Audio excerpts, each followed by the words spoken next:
You know how on social media influencers often take someone else's Instagram page over? I think it's called a takeover, something like that. We on the show think that since we're so comfortable with technology and everyone at the network and our friends all over the world keep asking us all these technology related queries, someone out there seems to be a lot smarter than all of us tech geeks, and it happens to be an AI chatbot developed by OpenAI called Chatgpt. Now, Chatgpt is so 2022. We're in 2023 and things move very fast in the AI world.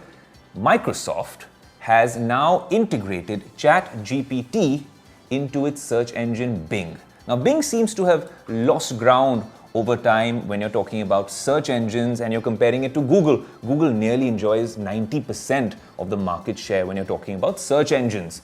But Bing's here now, and it comes with a rabbit up its sleeve, which happens to be ChatGPT powering Bing. Now, we have exclusive access much before the rest of the world. This is, of course, in beta mode. Microsoft wants feedback, and then maybe that's how this product will develop. Over the past few days, it's been acting strangely, and they have restricted the sort of access you have to it in terms of the questions it answers, how verbose they are. But we out here want to make it very simple. Let ChatGPT take over, maybe with a few twists and turns, and at the end of this episode, a few surprises for you as well. So stay tuned. But just to give you a short bit of perspective before we get into this demo with ChatGPT, what is ChatGPT? What is this whole Bing access that we're talking about? And more importantly, how is AI changing things at such a rapid pace? Here's a Tech Today special report.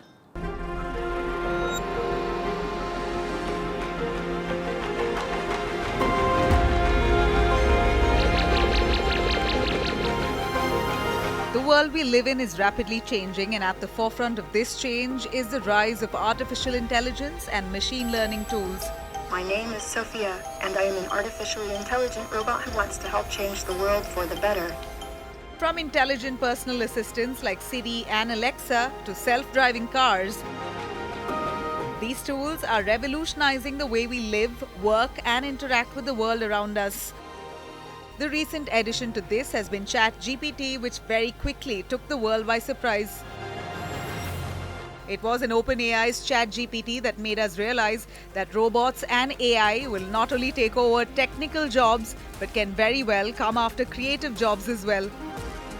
It was Meesho's founder, Vidit Atreyi, who with this observation got us all thinking about what AI can really come after. Until now, with its human-trained model, ChatGPT has been able to write and direct a movie or a book. It's even cleared competitive exams, where on one hand there's a fear of AI takeover, on the other there is enhancement through AI in the field of education. AI-powered tools are helping students learn in new and innovative ways. Where ChatGPT is texting us our solutions, its parent body OpenAI, founded by internet's favorite Elon Musk, has another tool that's been the cause of fear, and that is DALL-E. A creative tool that can make an image from a user's text inputs is simply made to blow minds, but that's not all what it does. It also edits photographs, generating AI versions of the same picture. With the infusion of such tools, it's essential to prepare for the possibility of job loss. Job losses may be mitigated by investing in education and training for new roles. Additionally, it's crucial to consider ethical implications of AI tools and ensure that they're used in a responsible and ethical manner. But the misuse of AI in education is what could potentially damage the future. American philosopher Noam Chomsky believes the only contribution AI or a tool like ChatGPT can really have in the education sector is by promoting high-tech plagiarism. In the wake of rising cases of plagiarism and reliance on ChatGPT by students for their assignments, Sciences Po, one of France's top universities, has banned the use of OpenAI-funded chatbot. Along with France, some public schools in New York City and Seattle have also implemented the ban, while some US-based universities are shifting focus from homework assessments to handwritten essays and oral exams. But can a bot really replace the human touch, be it in medical or even in investing and trading? We've had AI in fund management and trading for a long time now. Unfortunately, a lot of the robo-advisory kind of platforms or people using neural networks of different kind to build trading systems have not worked so far. Market at the very core is still driven by sentiment, and I think it's hard to model for sentiment because we often do irrational stuff when we are together as a group. So I think tech enables somebody to do better research, and this will change tomorrow, but as it stands today, I don't think tech wins over experience in the trading world. I think there is a mistaken belief that artificial intelligence will replace human beings. No. Human beings will not allow artificial intelligence to replace them, because human beings have the power of mind. Where the world remains divided on the usage of AI tools, there is a race now to make the best one. Chatgpt certainly bought out the competitive edge from Microsoft, who is also an investor in OpenAI, and then playing catch-up was Google with Bard. Though both the chatbots remain majorly inaccessible, the popular opinion from around the world has been that Microsoft, with its ChatGPT integration in its search engine, Bing, may have cracked the secret sauce. After all, it combines the intelligence of a machine and brings results from around the world. And with that, Google may lose its synonymity with search. This might just be the tip of the iceberg called the AI takeover. But we at Tech Today had to try these things ourselves, so we have gained exclusive access to Microsoft Bing ChatGPT. Be it Microsoft with ChatGPT or Google with Bard, one thing is certain: big tech is making a big shift to automation, and generative AI is definitely here to stay. Okay, let's build on that thought, because this is a Tech Today AI special.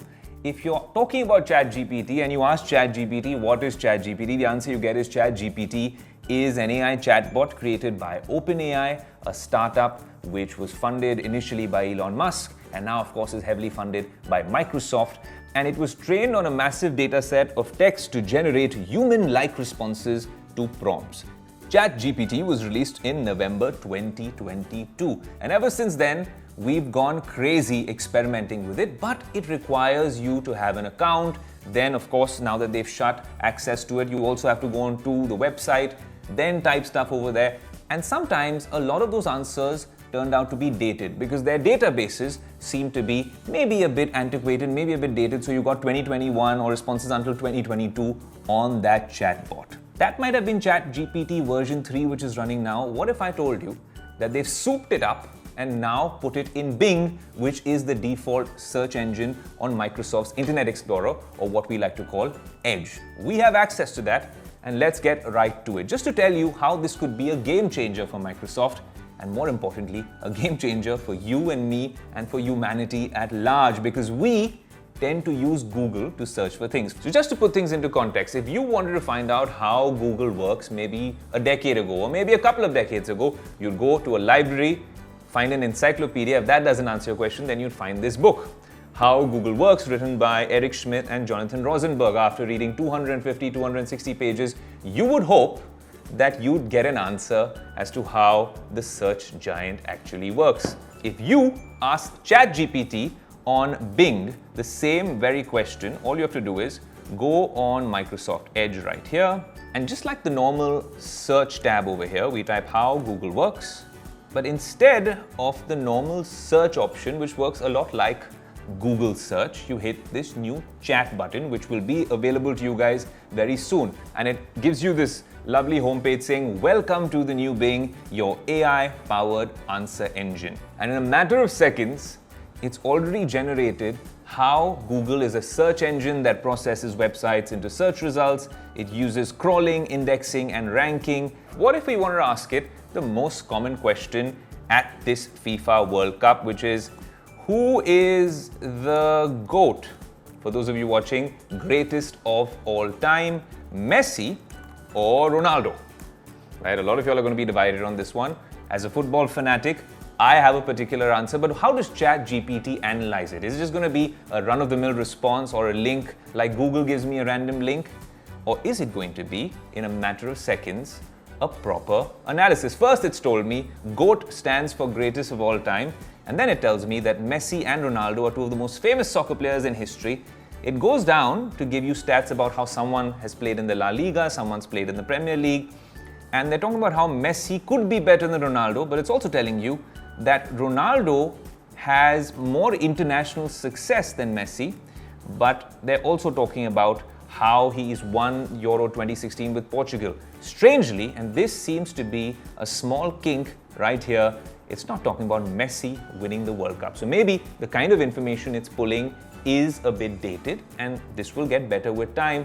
Strangely, when it is talking about Messi versus Ronaldo, and each time I've asked this question, it's given me different responses. But it also then gives you a follow-up question saying, do I think Messi is better? Do I think Ronaldo is better? Or do I like them both? Let's be honest, I like them both. They're both great players, both in their own league and genuinely the greatest of all time.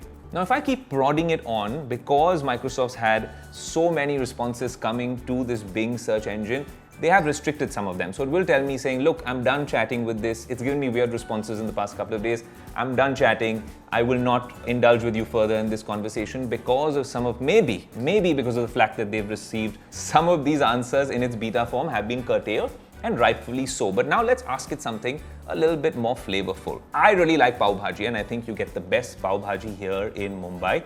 So let's ask it a question. But before we do, let's ask Google. So I'm switching over to Google and saying, I want to eat pav bhaji, right? Now there you get places with Google Maps, which is one of their strongest products. And right on top is one of the better ones in Mumbai, Sardar Pav Bhaji, if you're okay with the calories. And then you get a Quora link. And look, this is a sort of hybrid when you're talking about the future with what ChatGPT can do and how we used to search in yellow pages or old books and stuff like that. This is a hybrid what we have, a stepping stone what we have with Google with the AI capabilities of ChatGPT. Let's ask it the same question. I want to eat pav bhaji, right? It knows with its GPS data that I'm here in Mumbai at this point, at least for now, unless ChatGPT sends me somewhere else. But I've asked it the same question, practically the same question. I want to eat pav bhaji. So here's what ChatGPT has done. It's given me a personalized response, and it says pav bhaji is a delicious Indian dish that consists of this recipe. It originated in Mumbai as street food. Okay, since we're caught up in shoots and we don't have time to think about our calories, I've asked it to order pav bhaji for me online, and says here are some options depending on your location, budget and preference.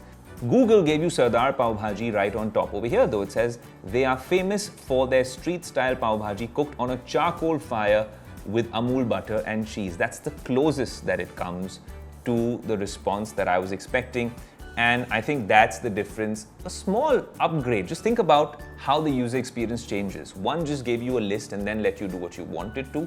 Here it gives you so much more data and then really relies on you to select what you want from that data. So it's a minor tweak in terms of how the information is laid out to you, but what you do with that information could decide how most of us behave, how we react, and how this can help with our workflow. Now there's two sides to the argument. One side of the debate is that tools like ChatGPT will lead to plagiarism, there will be security risks, and they'll make us a lot lazier. The other side talks about how, with the massive amount of data being presented to you in a far more articulate format and a more interactive, engaging format, which will eventually be augmented. You'll see this in video, you'll see this in image, you'll see this in podcast, all sorts of information coming your way. And so big tech can really address and mitigate some of the concerns surrounding AI and chatbots like this, which can be a double-edged sword. Are there security concerns that need to be addressed? Are there privacy concerns? Can this be a double-edged sword? Let's speak to an expert and find out what's up with AI and what can we do to ensure that this is safe and secure as a user experience.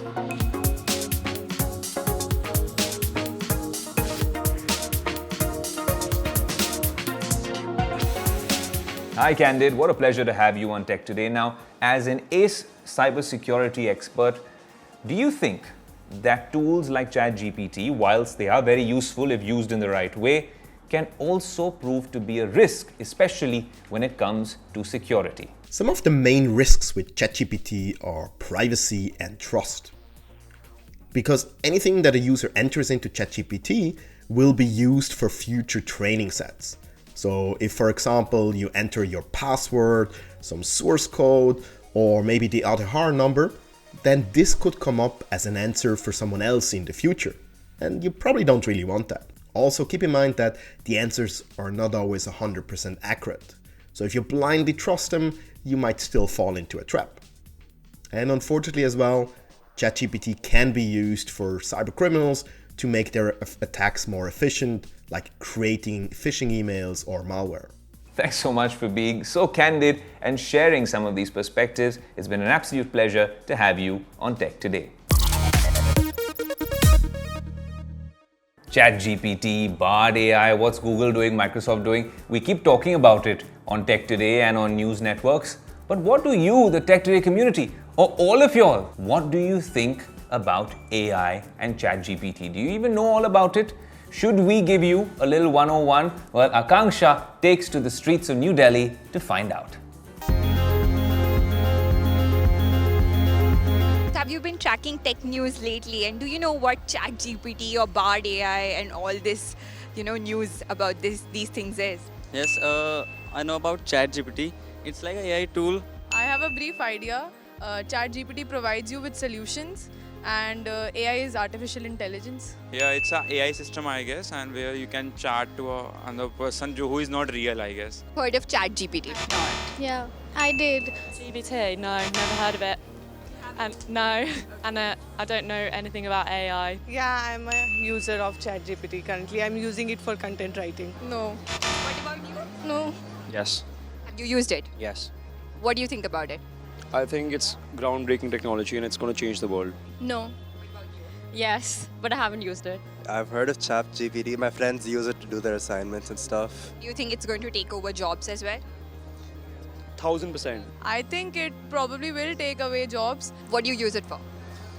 Whenever I'm in a difficult social situation, I can ask ChatGPT what should I do, and it gives me fantastic advice. Well, like you just saw, although people have the insecurity and fear of losing their job to AI, many don't actually know how AI works or what it actually is. Moreover, they're not even aware of AI tools like ChatGPT and Bard AI. Well, to them, a piece of advice. Don't forget to watch Tech Today for the latest trends and updates from the world of tech.